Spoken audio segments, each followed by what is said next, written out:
Okay, here we have a concentration gradient. And when we're talking about a concentration gradient, we're talking about having a higher concentration on one side versus another. Here you have a higher concentration of these hydrogen ions. Remember, hydrogen with a +1 charge. It's a charged particle. A larger concentration of hydrogen ions on one side versus the other. And so what we get, because we remember that in nature, materials want to move from high to low, all right? Everything in nature wants to move from high concentration to low concentration. We can tell that this material, in this case, is going to move from high to low through this channel protein that's available for it. Now we can move things from low to high. We can go from this area here, we can move it up through the protein into the higher concentration, creating a charge, right? Creating this side that has a great deal more charged particles than on this side. We can create this concentration gradient because naturally it's going to want to flow from high to low. We're here being high and here being low. We can't force it to go the other way. We just need to add energy. We do this using various ATP pumps. We're going to look at a sodium-potassium pump as an example, but in our study of respiration, we're going to look at the electron transport chain, which uses electrons to move hydrogen ions from low to high. In either way, you need to use energy to move those ions that are in low concentration into an area that has high concentration. You have to push them up. So consider again our example that I gave you in a previous video of the dam allowing water to kind of flow over it. As the water flows down the rock face, it turns a turbine. That turbine is analogous to the ATP ACE pump, the ATP synthetase. So, in the turbine, in the case of creating electricity, you have this really bad drawing of a turbine where the water moves the turbine that then moves an axle that turns a generator. And because there's magnets, electromagnets, and copper coil that allows for electricity to flow. Now that's all well and good, but here we're creating electricity because we have this. The water, gravity's pulling the water down that turns the turbine. If we wanted to move this water from a pool of water that might be down here, maybe a giant lake or a pond or something, if we have this body of water and we wanted to move it in the opposite direction from this area up to the top, it would cost us energy. We'd have to, and I think everyone would see that. I think you all see that by moving this water from here to the top of the hill, it would require energy. Well, it's the same thing with these electrons in the electron transport chain.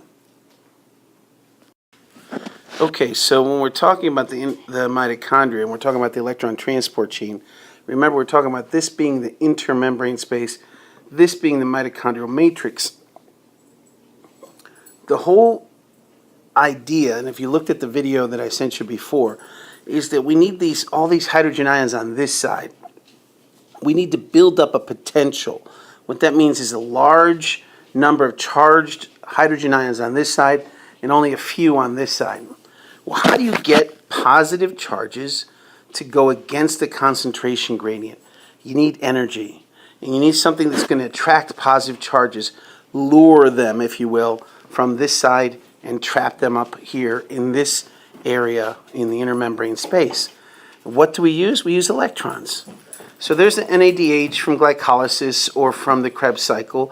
It hits complex 1. Notice what comes off, an electron. What comes off? H plus and an NAD plus. That hydrogen ion goes up and goes in through the complex 1. You see it came off, but then goes through complex 1 and enters, chases the electron, if you will, and enters the intermembrane space. The electron gets passed off to quinone, which is a protein that's in the membrane, associated with the membrane, that kind of moves around. It moves from here to here and back and forth. What this does, of course, is again moves the electrons from one complex to the other. So another high energy electron comes from FADH2, which came out of Krebs, and it gets associated with complex 2. And again, the hydrogen moves into, the electron goes into the quinone, and that quinone comes up and delivers the hydrogen up into this intermembrane space here. Now complex 3 transfers that electron over to cytochrome C, which then moves it, another taxi. Each of these, you can consider them taxis, allowing electrons to move from one place to the other through chemical reactions. The electron moves over. That electron has nowhere to go now. Where's it going to go? We did move, by moving the electron from cytochrome C to complex 4, we do get the hydrogen moving against the concentration from low to high. Remember, the only way we got that to happen is because of the energy in this electron. But now this electron has low energy, has nowhere to go. The entire chain is at risk because, like a game of hot potato, if one person stops and more potatoes are coming down the line, there's no way, there's no place to put the electrons. So they all jammed up like a big log jam here in this chain. So you need something to take this electron away so the next electron can take that spot and move another hydrogen up, etc. So what is that thing that takes that last electron? Our famous oxygen, our buddy. It's only 1/2 an oxygen molecule that takes that electron, or a single oxygen atom takes that electron along with 2 hydrogens. Notice it has 2 hydrogens. Here's the chemical reaction. 2 electrons, 2 hydrogen ions, and 1 oxygen gives you your H2O. Of course, there's 2 of them, so you can keep making this water. We make water. We use oxygen.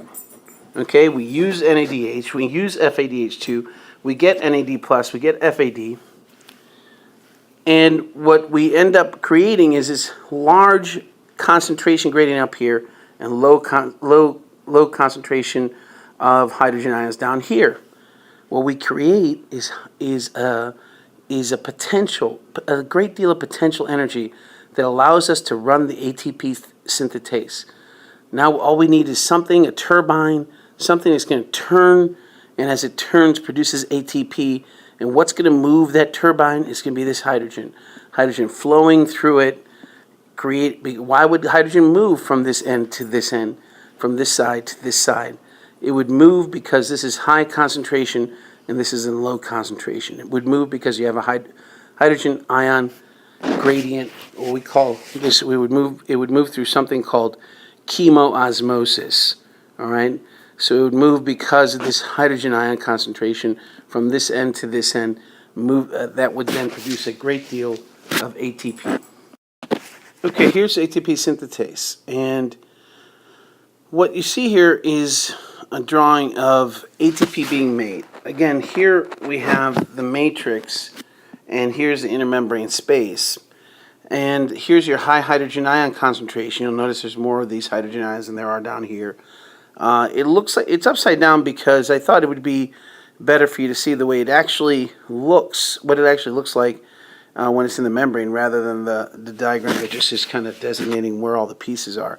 You'll notice that the hydrogen here is getting attached to this part of the complex, and as it hits this alpha part, it gets and moves the beta part, which then turns this assembly here, which then makes ADP and inorganic phosphate into ATP. So you see, you need this all turning. What turns this mechanism? You'll notice the arrow here showing you that it's turning. What's turning this mechanism round and round? It's just like the water running through the turbine making electricity.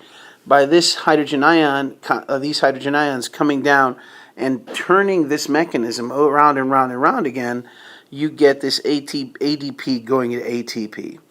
Don't worry about these funky symbols. These are Greek letters, sigma, alpha, gamma, delta. They're just each one of these proteins, each subsection has a different Greek letter to represent it, in order for scientists to actually take a look at exactly what amino acids make them up and how they interact with each other. We are still studying this. Scientists are still studying this. So it's not everything is known, but in general, the concept is you have a high hydrogen ion concentration here, a low hydrogen ion concentration here, and as this high to low moves through these various subunits, it turns this subunit that then allows for ADP and inorganic phosphate to make ATP. Now, how did we get that hydrogen ion concentration high here? That was those electrons that we used a minute ago. Those electrons moving across from this end to this end from low to high. Those electrons allowing for these hydrogen ions to be moved from low to high, creating the high concentration in the inner membrane space, allowing for them then through ATP synthetase to move through these channels, this complex, allowing for the turning of the complex that allows for ATP to be made. Very elegant, you need to understand how this process works. It will be tested. Good luck.